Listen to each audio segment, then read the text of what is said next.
Bonjour. L'accueil des migrants. Que dit l'Évangile?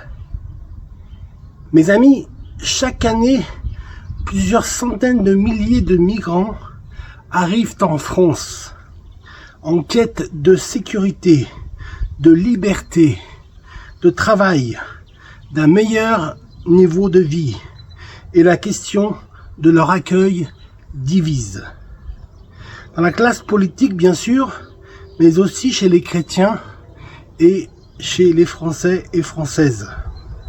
Il y a ceux qui reprennent le verset de Saint Matthieu « J'étais un étranger et vous m'avez accueilli », avec un soutien à l'accueil inconditionnel au nom de la foi et de la charité chrétienne.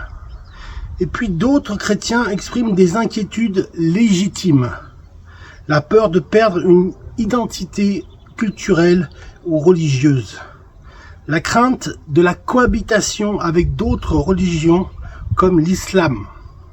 Alors, accueil des migrants, que dit vraiment l'Évangile? C'est vrai que pour beaucoup, s'installer dans un nouveau pays est synonyme de nouvelles opportunités. Cependant, les étrangers qui choisissent la France comme terre d'accueil se confrontent souvent à des défis d'intégration significatifs. Les barrières de la langue, la culture, la complication administrative française dont les entreprises se passeraient bien, parfois même sociales, peuvent être une barrière et un parcours du combattant. L'apprentissage de la langue, l'accès à l'emploi, le logement, la reconnaissance des diplômes et la lutte contre les discriminations sont autant de leviers pour faciliter l'insertion des étrangers en France. À nous les chrétiens, engagés de toute confession, de donner l'exemple. Amen.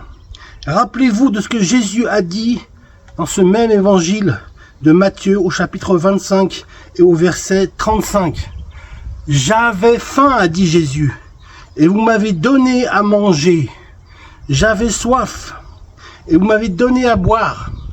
J'étais étranger, et vous m'avez accueilli. J'étais nu, et vous m'avez habillé. J'étais malade, et vous m'avez visité. J'étais en prison, et vous êtes venus jusqu'à moi. » Amen. Depuis quand la France alors a-t-elle été une terre d'immigration pour beaucoup? Il y a eu différentes vagues d'immigration. La France, tenez-vous bien, est le plus ancien pays d'immigration en Europe. Dès la seconde moitié du 19e siècle, c'est-à-dire en 1850, il y a quasiment 200 ans, une immigration frontalière de l'Europe du Nord et après du sud de l'Europe est venue combler les pénuries de main-d'œuvre juste au moment de la révolution industrielle, le décollage industriel, qui est le processus historique et le point de bascule d'une société à dominante agricole et artisanale vers une société commerciale et industrielle de production de masse. La France, terre d'accueil, terre d'asile, oui, oui, oui, oui et oui, absolument. Appliquons quand même un régulateur au flux migratoire. Car on accueille trop. On accueille plus de 500 000 migrants par an. C'est trop. Parce qu'on ne peut pas bien les intégrer. S'il y en a trop, on ne peut pas bien faire le travail d'intégration. Il faut intégrer moins et mieux. Laissons le temps autant pour que l'amour de la France se révèle dans le cœur des étrangers, au point qu'ils soient fiers, si fiers de l'appeler la belle France, qu'ils ne désirent plus la quitter, amen, et qu'ils veulent s'installer définitivement en France. Amen. Quant à moi, je dirais, je t'aime ma France d'adoption. Dans ma famille, je suis la 3e génération qui vit et qui a adhéré aux valeurs et à l'amour de la France. Et là, pour notre famille, le pari est réussi, car l'intégration est réussie, alors le résultat est bon.